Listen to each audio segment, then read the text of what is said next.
Imagine a country where 97% of the land is empty. No cities, no crowds, just vast, endless deserts. Landscapes so immense and silent, they make you feel like the last person on Earth.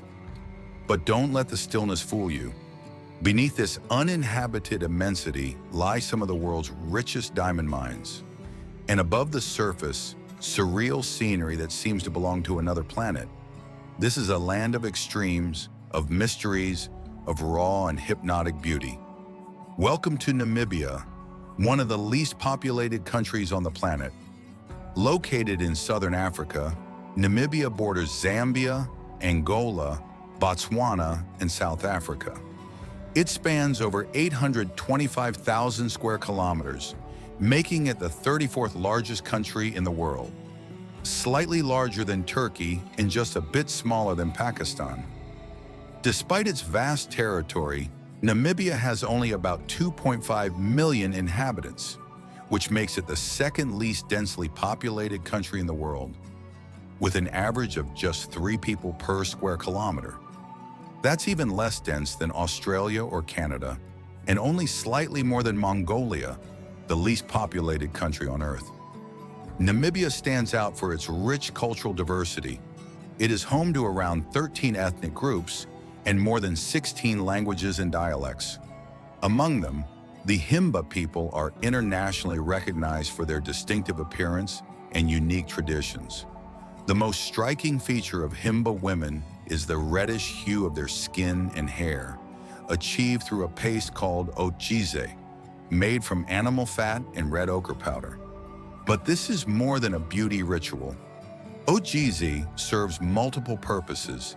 It protects against the harsh desert sun, repels insects, and carries deep cultural and spiritual meaning.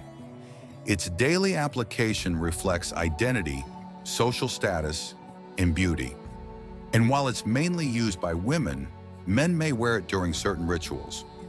Another culturally significant group is the Herero, whose women are known for wearing long, Victorian-style dresses, a legacy of the German colonial era. For many Namibians, cattle are treated with deep respect and are only sacrificed on special occasions. Despite the linguistic variety, English has been the country's official language since 1991. Religiously, about 97% of Namibians identify as Christians, most of them Protestants, especially Lutherans, followed by Catholics. Only a small part of the population practices traditional African religions or identifies with no religion at all. Namibia has the world's 125th largest economy, but faces significant income inequality. Unemployment affects around 36% of the population, meaning that roughly 1 in 3 people is out of work. The economy is heavily dependent on the export of natural resources such as diamonds, gold, uranium, copper, and fish. Tourism also plays a key role, accounting for around 7% of the GDP, with a focus on ecotourism and wildlife. Yet despite nearly half of the population relying on subsistence farming, agriculture contributes only about 5% to the GDP. The country's limited food production is due to water scarcity and frequent droughts, forcing Namibia to import much of its food, mainly from South Africa, its largest trading partner. Other key export destinations include China, Botswana, Switzerland, and the United Arab Emirates. Despite its challenges, Namibia holds enormous potential, especially in mining, energy, and tourism.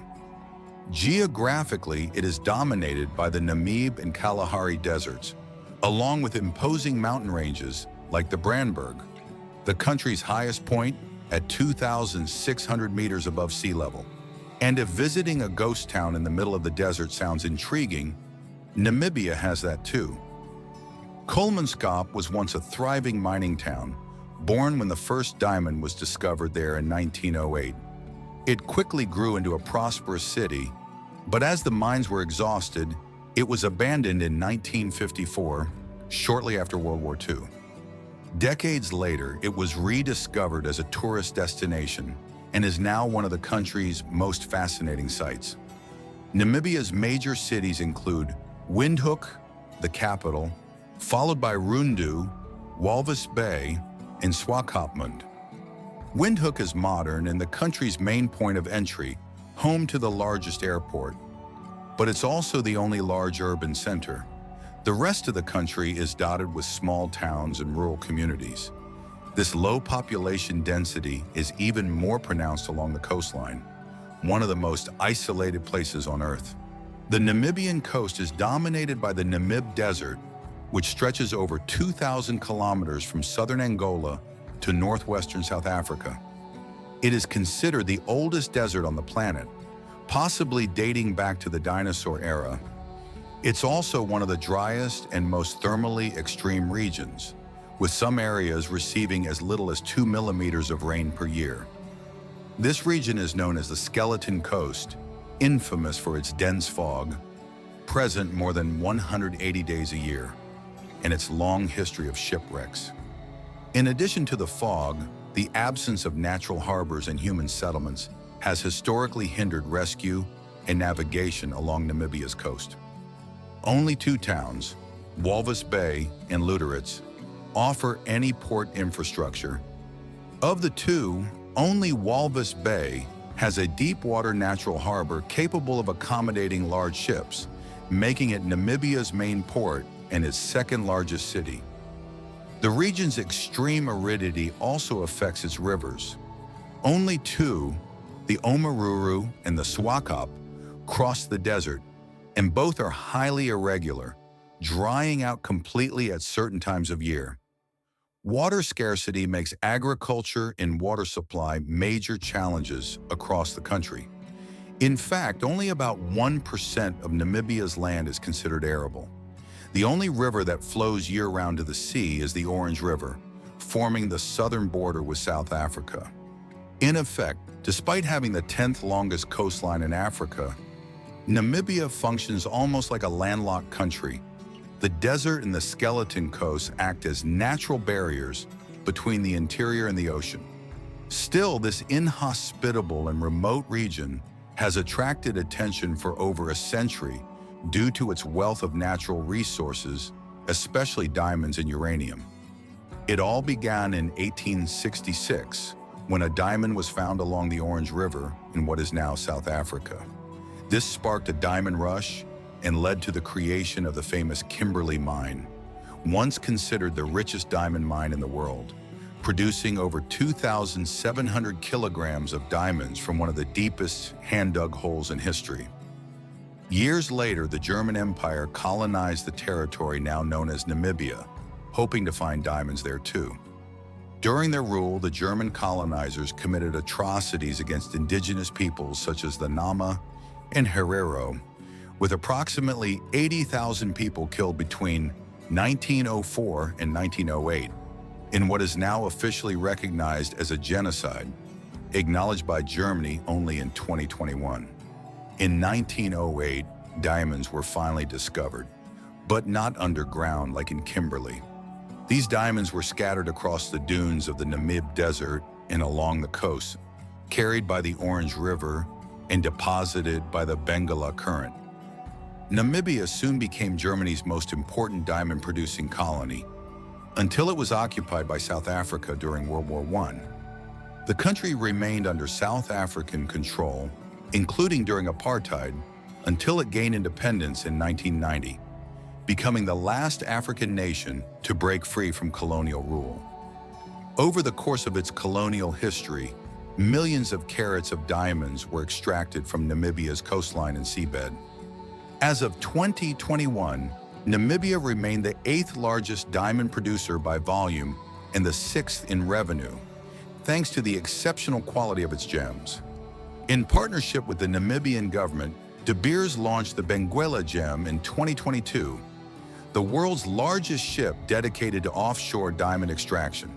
The ship cost $420 million and helped increase national production by 67% in the second quarter of that year.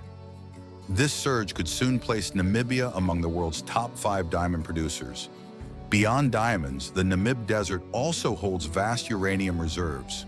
The Rossing mine, about 70 kilometers from the coast, is the fifth largest uranium mine ever discovered, responsible for around 8% of global production. When combined with other smaller mines, Namibia is currently the world's second largest uranium producer. Uranium is by far the country's most valuable export, mainly shipped to China and, to a lesser extent, France, where it fuels nuclear power plants. Then, in early 2022, came a discovery that may change Namibia's future forever. Until that point, Namibia had never produced a single barrel of oil. However, the presence of offshore oil fields in neighboring Angola had long hinted at similar reserves. This suspicion was confirmed in February 2022, just before Russia invaded Ukraine, when a massive offshore oil field was discovered in the Orange Basin, within Namibia's exclusive economic zone. Some analysts estimate that it could contain up to 11 billion barrels of oil. If confirmed, this would place Namibia among the world's top 20 oil reserve holders and third in sub-Saharan Africa. Shell, Total Energies, and the Namibian government have announced plans to begin a production by 2026. If Namibia reaches a production level of around 1.2 million barrels per day, similar to Angola, it could significantly reduce Europe's reliance on Russian oil. Namibian oil has the potential to replace over half the volume that Russia exported to the European Union. If successful, Namibia could even be invited to join OPEC, alongside other African oil giants like Angola, Nigeria, and Equatorial Guinea.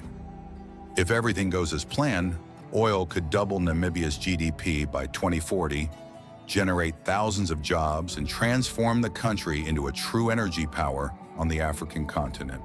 Still, concerns remain, especially regarding how this new wealth will be distributed. After all, Namibia has a long history of colonial exploitation and currently ranks as the second most unequal country in the world, just behind neighboring South Africa.